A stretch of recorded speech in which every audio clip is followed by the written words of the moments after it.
The pounding on the door rattled the entire house. "Open up. Don't make us bring the canine second," a voice barked.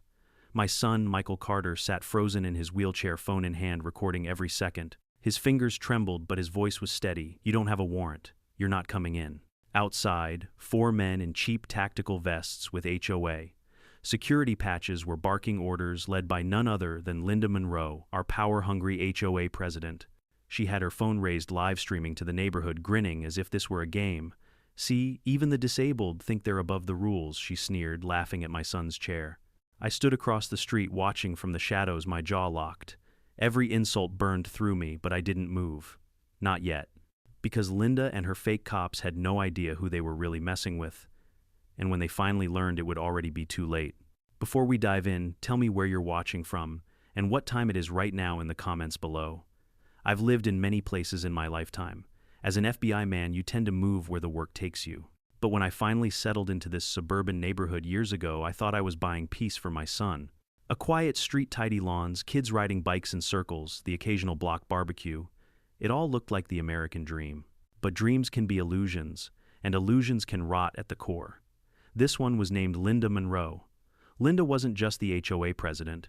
She was the self-appointed queen of the cul-de-sac, a woman who thrived on control the way plants thrive on sunlight.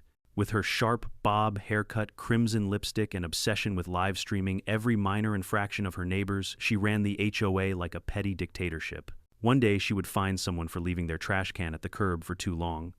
The next, she'd shame a teenager for parking slightly over the line in the community lot. Everything was content for her phone camera. She grinned like she was hosting a reality show, except the unwilling cast was every resident on the block. To her, power wasn't a responsibility, it was entertainment. Then there was Victor Kane, her enforcer. A man built like a bulldog, bald head, gleaming with sweat tattoos curling down his arms like snakes. He was in his mid-30s, but his face carried the hardened, thuggish look of someone who'd spent more time in bar fights than in actual jobs. Victor fancied himself the chief of security for the HOA. Of course, there was no legitimate HOA police force, just a few men in knockoff tactical vests stitched with patches that read HOA security. It was laughable, if not for the fact that they strutted around like stormtroopers, intimidating elderly residents and yelling at kids who ran through the sprinklers. Victor loved to target the vulnerable because bullies like him always do. Then there was Sergeant Blake, a real cop, at least on paper. He wore the badge, but he also wore fear and greed. Linda knew how to pull his strings. She offered him favors, political connections, or maybe a little cash under the table. Whatever the carrot, Blake swallowed it whole. He turned a blind eye whenever HOA rules crossed into illegal territory, and when Linda wanted something escalated, he was her man.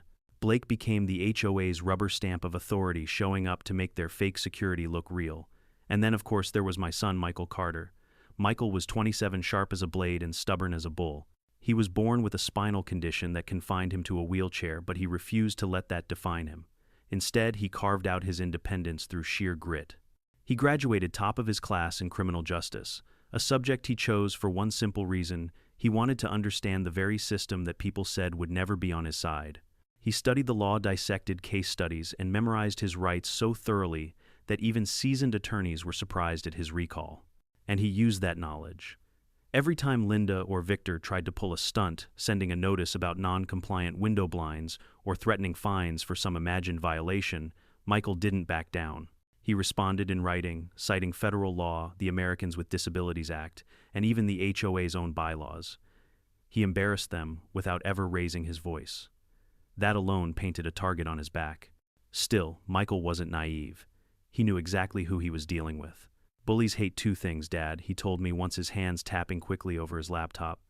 "They hate being laughed at, and they hate being proven wrong." I'm giving Linda both. I wanted to warn him to shield him, but I also respected his fight. After all, he was my son. I raised him to stand tall, even if he couldn't stand at all. As for me, I was just another neighbor in the eyes of the community. They knew me as David Carter, a quiet, middle-aged man who sometimes waved from his porch and sometimes tinkered in the garage.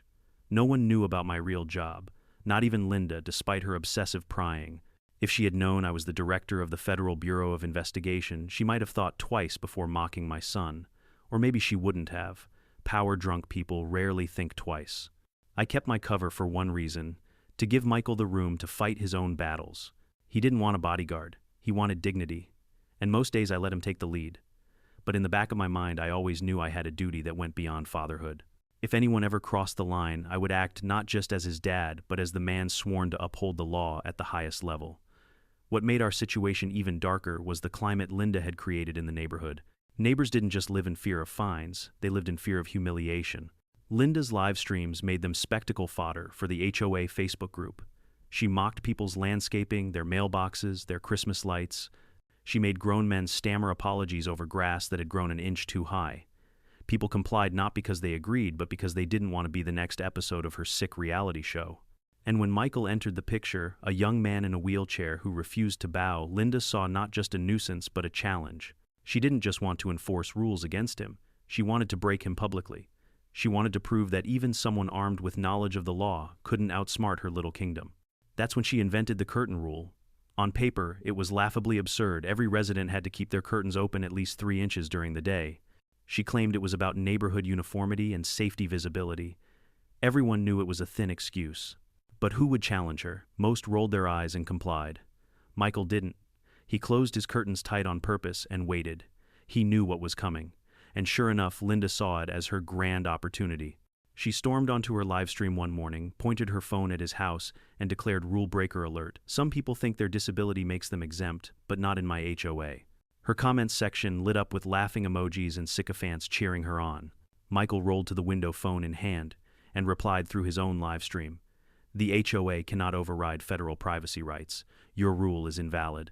Then he closed his curtains with a dramatic tug. Linda's smile faltered.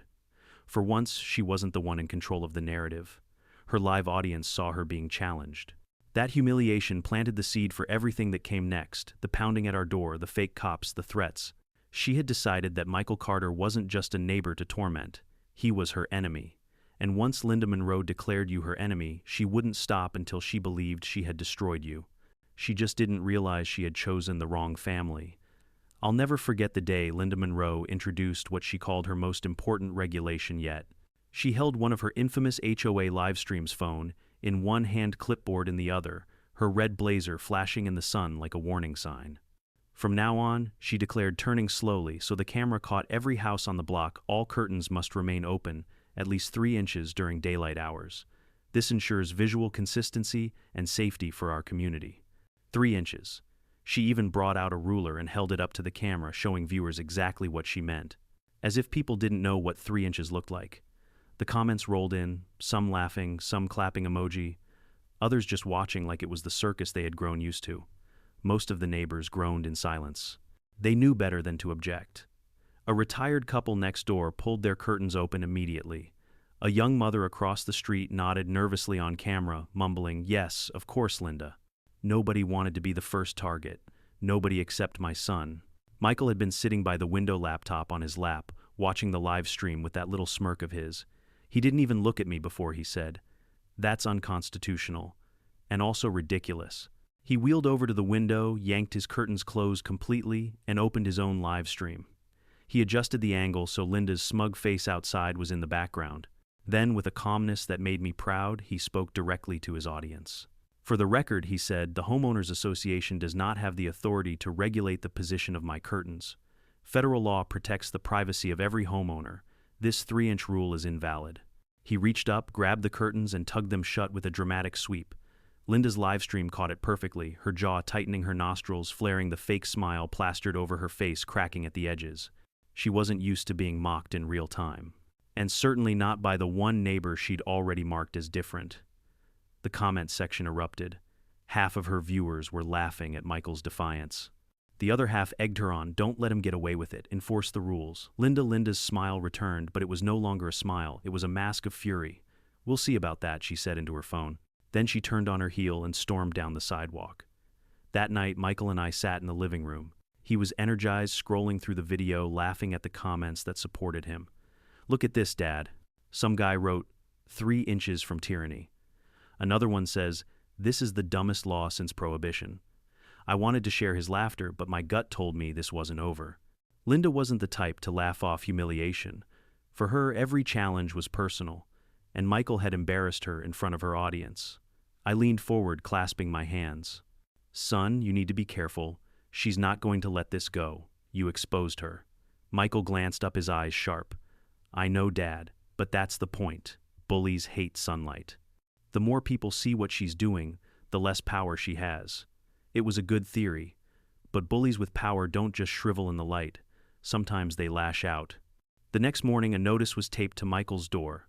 Bold red letters read, HOA, warning, curtain violation, the fine $500. And beneath it, scribbled in Linda's neat looping script, further non-compliance will result in escalation. Escalation. I crumpled the notice in my fist and shoved it into my pocket before Michael could see it. He didn't need more fuel for his fire. But of course he found out anyway, he always did. By the afternoon, he was drafting a formal letter citing federal case law, ADA protections, and constitutional privacy rights. He even CC'd the local city attorney for good measure. Linda received the letter, and instead of backing down, she went live again. This time she stood in front of Michael's house with Victor Kane at her side, his arms crossed, tattoos bulging. Some residents think they're above the rules, she said to the camera, her voice dripping with condescension. They think hiding behind a disability gives them special privileges. But not in my community. Victor leaned closer to her phone and growled, rules are rules. I stood on my porch across the street, every instinct in me screaming to intervene. But I forced myself to stay put. Michael wanted to fight this his way, and I wanted the evidence to pile up, undeniable and damning. The neighbors began to whisper. Some sympathized with Michael, nodding quietly when we passed them on the sidewalk. Others avoided eye contact, too scared of Linda's wrath. And a few, the ones who enjoyed her drama openly, jeered at my son when he rolled by. The balance in the community was shifting, and I could see it happening in real time. Lines were being drawn, and Linda, desperate to reassert control, was about to cross one she could never come back from. That evening, Michael rolled into the kitchen while I was making coffee. He set his phone on the counter, showing me messages from strangers online who had seen the curtain video. People are on my side, Dad. They're sharing it everywhere. I looked at the phone, then at him. That's good, son. But remember, when a cornered animal feels trapped, it strikes hardest. He smirked, sipping his soda, then let her strike. The more she does, the more she proves my point. I wanted to believe him. I wanted to trust that exposure was enough.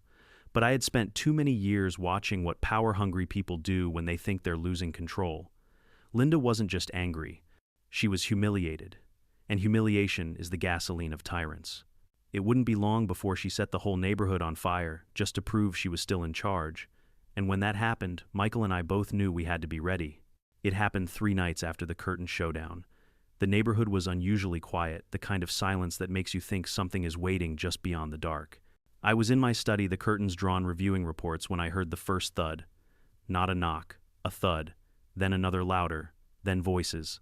Open up, Michael Reed Carter, this is HOA security. I froze in my chair, every muscle in my body tensing. I crossed the room, lifted the curtain, and there they were, 4 men in black, tactical vests, patches sewn crookedly with white letters that read HOA security. They had flashlights and batons, stomping like they were kicking down a drug dealer's door instead of a young man in a wheelchairs. And standing behind them like a proud general commanding her troops was Linda Monroe. Phone held high, livestream, already rolling her face, glowing in the blue light of the screen.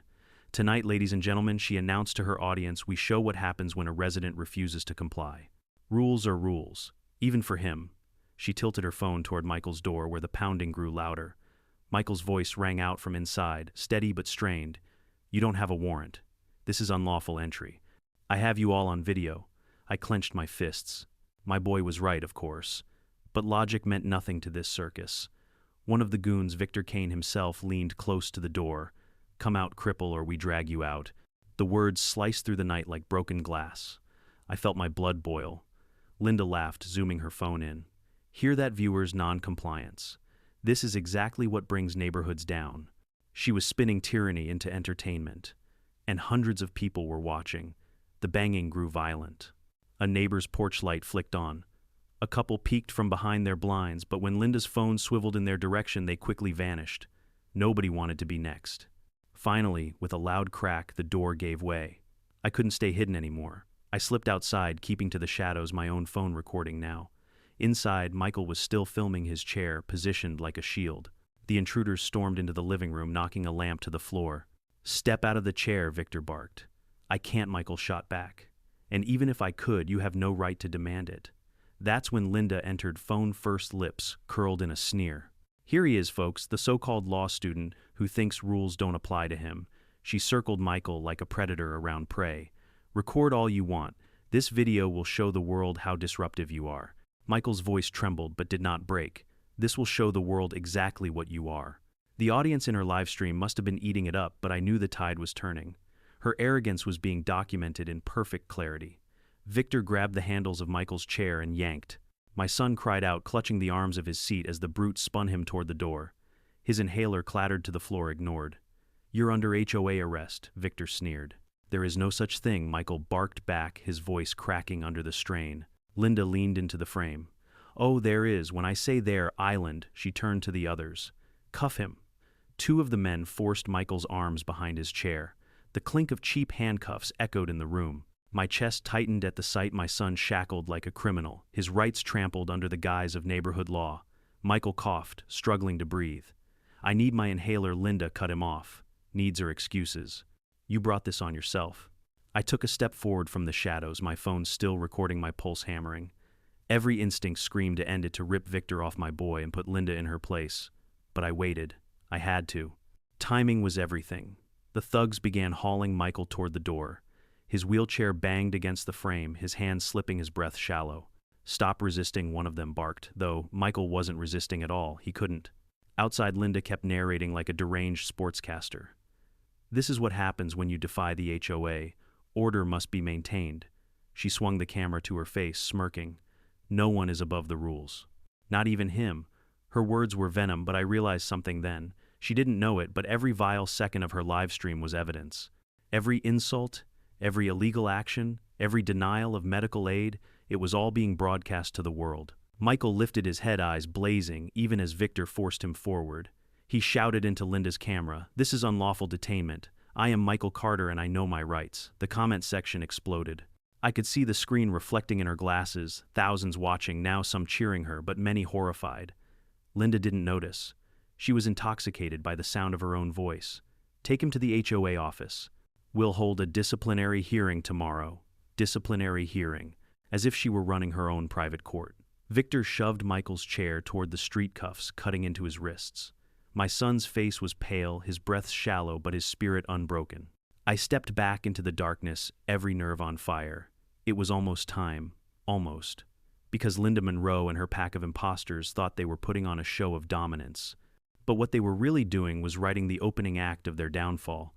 They thought dragging Michael into the night would break him, that a show of force, a pair of plastic cuffs, and Linda Monroe's smug commentary would silence him. But my son had a spirit they couldn't chain.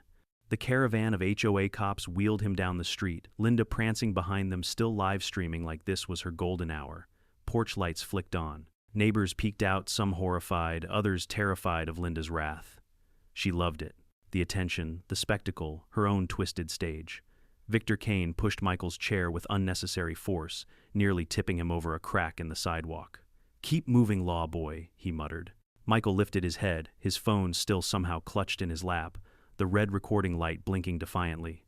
His voice cracked but carried across the night. "Listen carefully. What you're seeing is an unlawful detainment. These people are not officers. They are impersonators.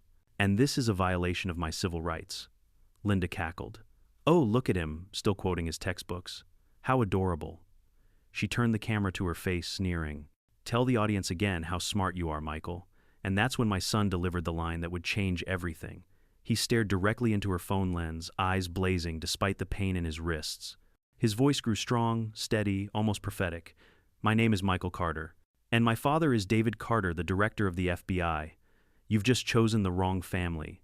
The air seemed to freeze. Linda blinked, her smirk faltering for the first time. Then she burst into laughter. "Oh, please. The FBI, that's the best you've got. Tell me, viewers, should we believe the wheelchair lawyer boy?" Her audience didn't laugh.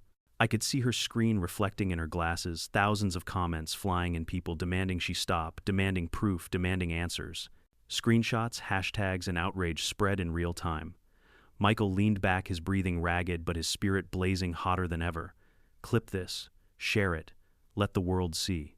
Because what's happening right now isn't about HOA rules, it's about power and the abuse of it. And the world listened. Within minutes, his words were clipped, shared, tweeted, and reposted.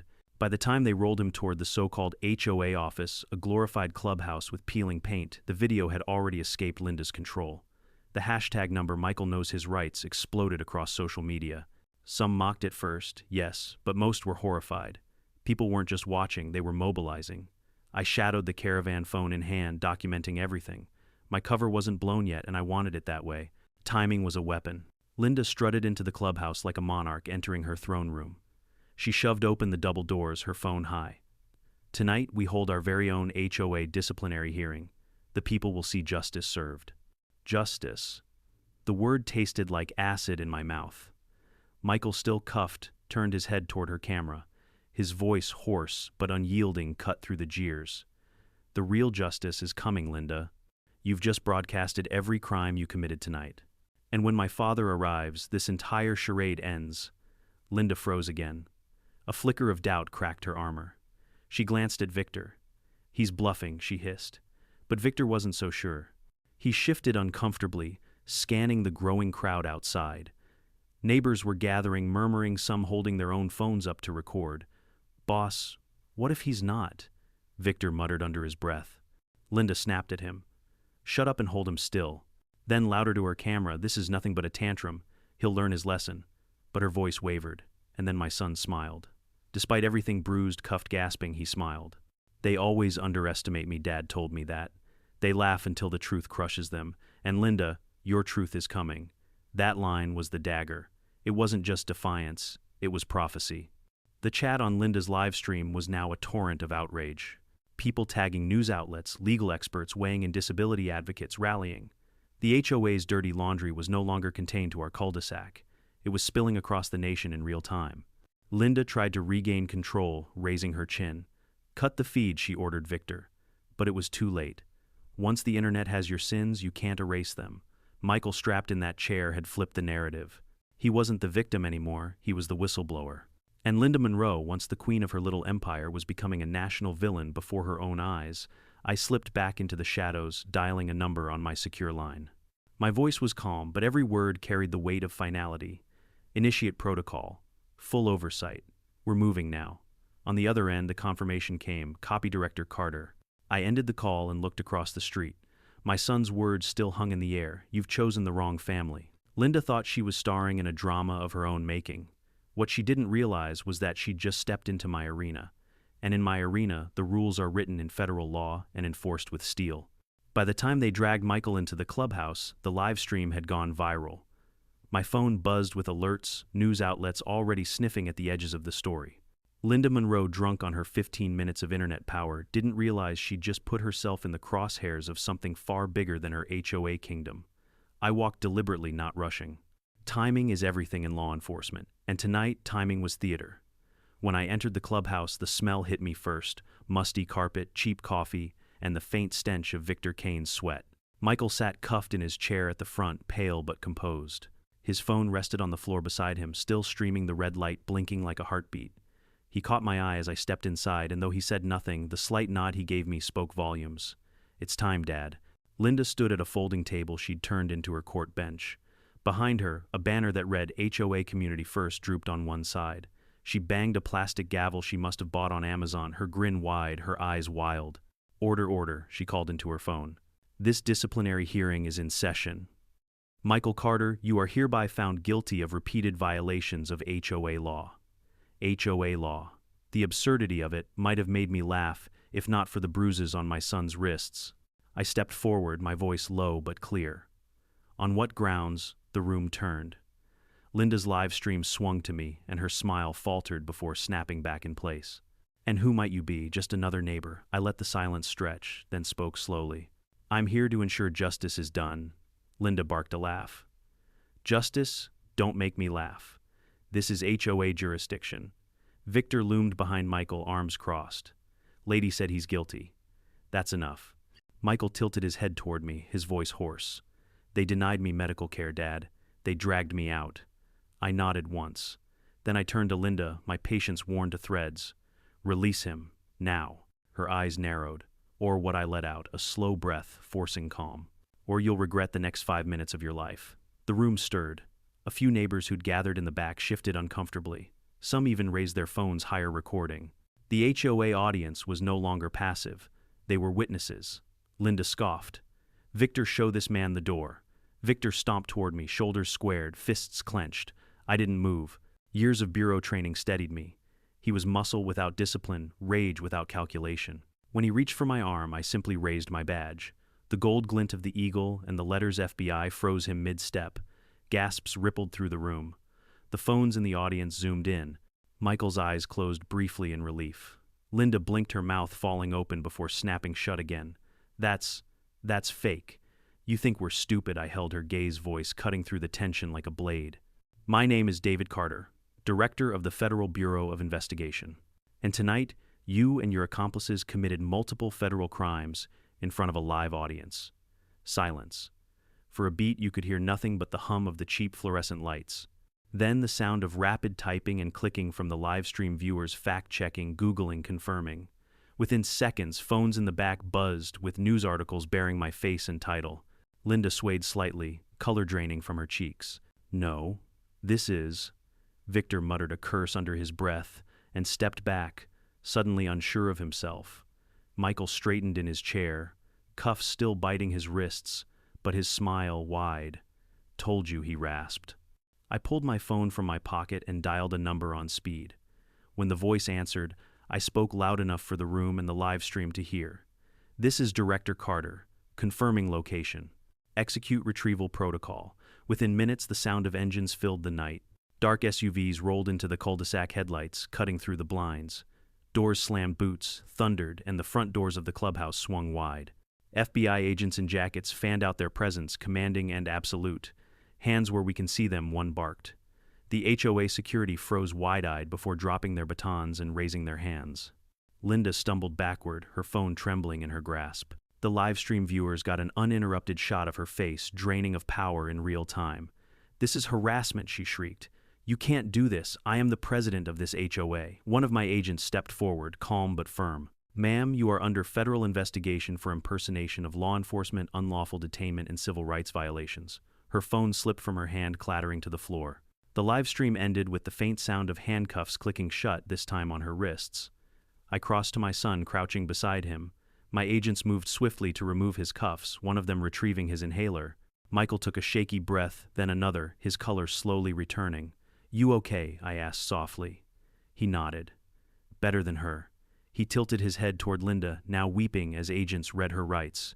For the first time in years, I laughed in the middle of an operation. Not because it was funny, but because my son's defiance had turned humiliation into justice. He had been mocked, shackled, nearly broken, yet he still delivered the line that shook her empire. As the agents escorted Linda, Victor, and the rest out into the night, neighbors spilled into the street. Some clapped, some stared in stunned silence, but all of them understood something new. The HOA wasn't invincible. And Linda Monroe, the self-proclaimed queen, had just lost her crown. But this was only the beginning. The arrests were just the first domino. The real reckoning would come in court under oath, with the entire nation watching. And I would be there not just as an FBI director, but as a father. The arrests that night were just the first blow. The real collapse came weeks later under the harsh fluorescent lights of a federal courtroom. When you've spent your life in the bureau, you get used to the smell of hearings, the coffee gone stale, the ink of 100 notepads, the nervous sweat of men and women about to be stripped bare by truth. But this time was different. This time the case wasn't just another folder on my desk, it was my son's life. The courtroom buzzed with anticipation. Rows of neighbors filled the benches, some whispering, some avoiding eye contact with Michael, who sat beside me in his wheelchair. His wrists were still bruised, but his chin was high. He had become more than a victim. He was a symbol. Hashtag still trended every day. Number Michael knows his rights. He hadn't asked to be a movement, but that's what he'd become. And then the defendants shuffled in. Linda Monroe, once the smug queen of live streams, now pale and drawn, her red blazer traded for a beige jumpsuit. Victor Kane, muscles sagging under the weight of chains, eyes darting like a cornered animal. And Sergeant Blake, the disgraced cop, trying to shrink into his uniform as though the badge might shield him from shame. The judge entered and silence fell. The prosecutor began with precision. "Your Honor, the United States charges the defendants with impersonation of law enforcement, unlawful detainment, conspiracy to violate civil rights, obstruction of justice, and corruption involving local law enforcement." each word struck like a hammer. Linda tried to interject, her voice trembling. "This is absurd. I was just enforcing HOA rules." The judge silenced her with a gavel crack. "Mrs. Monroe, you will wait your turn." The evidence rolled out like a tidal wave. Every video clip, every live stream, every hateful word she had gleefully broadcast to her followers. Her own camera became the rope that bound her. When the screen played, her sneering into the lens, "Even the disabled think they're above the rules," the courtroom gasped.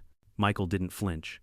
He'd heard it 100 times in his nightmares, but the jury winced as if the cruelty were fresh.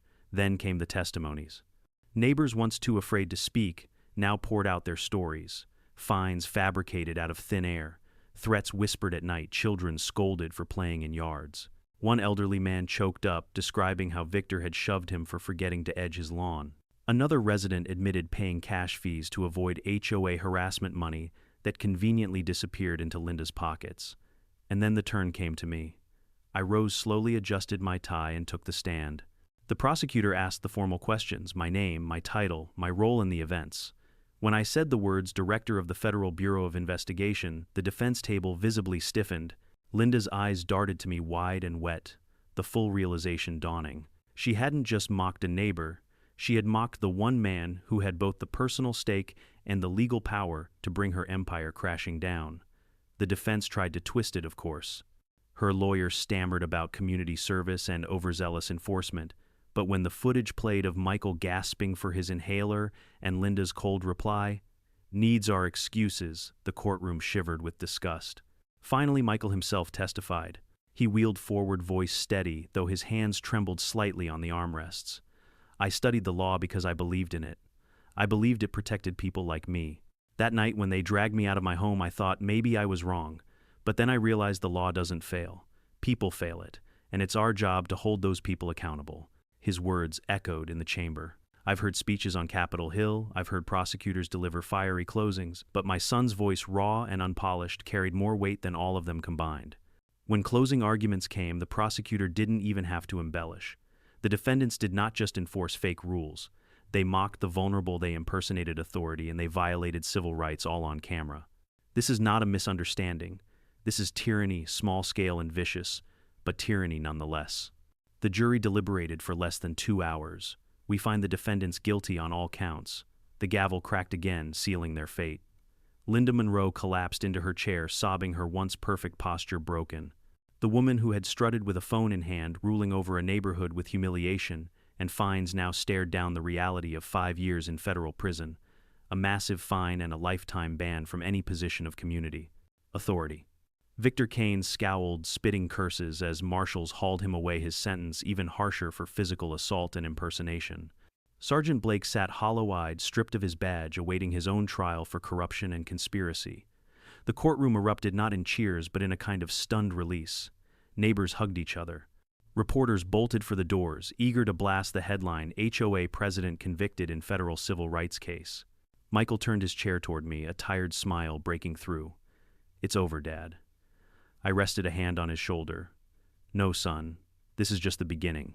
What you did, what you said, it's bigger than this courtroom." And I was right, because the world outside those doors had already claimed him as more than a victim. He had become a voice. And a law was waiting to be written with his name on it. When the gavel came down that day, I thought the chapter was closed. But justice doesn't just end with a conviction, it ripples. It spreads outward, touching lives you'd never expect. And in Michael's case, those ripples became waves. The footage of Linda Monroe's downfall flooded every news cycle. National anchors dissected it frame by frame, the smirk on her face when she mocked my son, the coldness in her voice when she denied him medical care, the collapse when the jury announced guilty. She had set out to make herself a celebrity. She succeeded, just not in the way she intended. She became a cautionary tale, her name synonymous with cruelty and corruption. But Michael, my boy, he became something else entirely. Within days, disability rights organizations reached out, praising his composure and courage. Civil liberties groups hailed him as proof that ordinary citizens could stand against abuse of power. Students sent letters telling him he inspired them to study law. Even lawmakers took notice. When Michael rolled onto the steps of Capitol Hill for the first time, I walked beside him, just a step behind. Flashbulbs popped, reporters shouted questions, but he kept his eyes forward. He wasn't a victim anymore. He was a voice. They called it Michael's Law. The bill was simple but powerful. Homeowners associations would be explicitly banned from forming or funding private security forces. Mandatory federal oversight would investigate HOA violations involving discrimination or civil rights abuse. And most importantly, new training requirements would ensure HOA boards understood the rights of disabled residents under penalty of law. It passed faster than anyone predicted. Maybe because the video of Linda's so-called HOA cops dragging Michael from his chair still burned in the public memory. Maybe because the nation had seen too many little tyrannies like hers. Or maybe because Michael's testimony before Congress struck a chord no one could ignore. I'll never forget watching him speak to that chamber, his voice steady, his hands gripping the armrests. "This isn't about curtains," he said. "It's about dignity. It's about the idea that no one, no HOA president, no fake cop, no petty tyrant should be able to strip away a person's rights just because they can. The law belongs to everyone, or it belongs to no one." The room gave him a standing ovation. My son, the boy Linda, laughed at the young man Victor dragged, was now shaping national policy. Back in our neighborhood, the changes were just as dramatic. Without Linda's iron grip, the HOA board dissolved in disgrace. Neighbors who once cowered now found their voices. Some came to our door eyes wet, offering apologies. One older woman clasped Michael's hand and whispered, "I should have spoken up. I'm sorry." Michael didn't scold them. He simply nodded. "Then speak up now. For the next person, that's who he islanded." As for Linda, her legacy was a prison cell and a name that will forever live in infamy. Victor Kane is serving time for assault and impersonation. Sergeant Blake was stripped of his badge and sentenced for conspiracy. Justice was done not by force, but by truth. And me, I finally stepped out of the shadows. For years I'd been the quiet man across the street, hiding my title to protect my son. But that night proved something hiding doesn't always protect. Sometimes the truth must stand tall, even if it shakes the ground beneath you. Now when I look at Michael, I don't just see my son. I see a movement, a reminder, and a man who fought tyranny with nothing more than knowledge, courage, and a camera. The HOA tried to cage him with rules and ridicule. Instead, they unlocked a voice that will echo far beyond this cul-de-sac. And every time I see those curtains drawn tight in his living room, I smile. Not 3 inches, not open at all, just the way he likes them. Because in our house, we don't measure freedom by inches. We measure it by the courage to defend it. Stories like ours aren't just about one family or one neighborhood. They're about a truth we all need to remember. Abuse of power doesn't start with handcuffs and raids. It starts with silence. It starts when good people look away from the small injustices, curtain rules, unfair fines, mocking a young man in a wheelchair and tell themselves it's not worth the fight. But those small acts of cruelty grow, and if left unchecked, they become cages. My son Michael taught me, and hopefully the world, that courage doesn't mean you're unafraid. Courage means you act even while afraid. He didn't have badges, agents, or authority. All he had was his voice, his knowledge, and the will to say no. And that was enough to topple a bully's kingdom. So if you're watching this, remember your rights are yours. They are not favors handed out by tyrants in suits or uniforms. They are guaranteed. And the moment you stand up, or in Michael's case, roll forward and say, "No more," you become stronger than the bully ever imagined. Tell me in the comments, have you ever faced someone who tried to abuse power over you? And if you believe in standing up for justice, hit that subscribe button. Because there are more stories to tell, and together, we can make sure bullies like Linda Monroe never win again.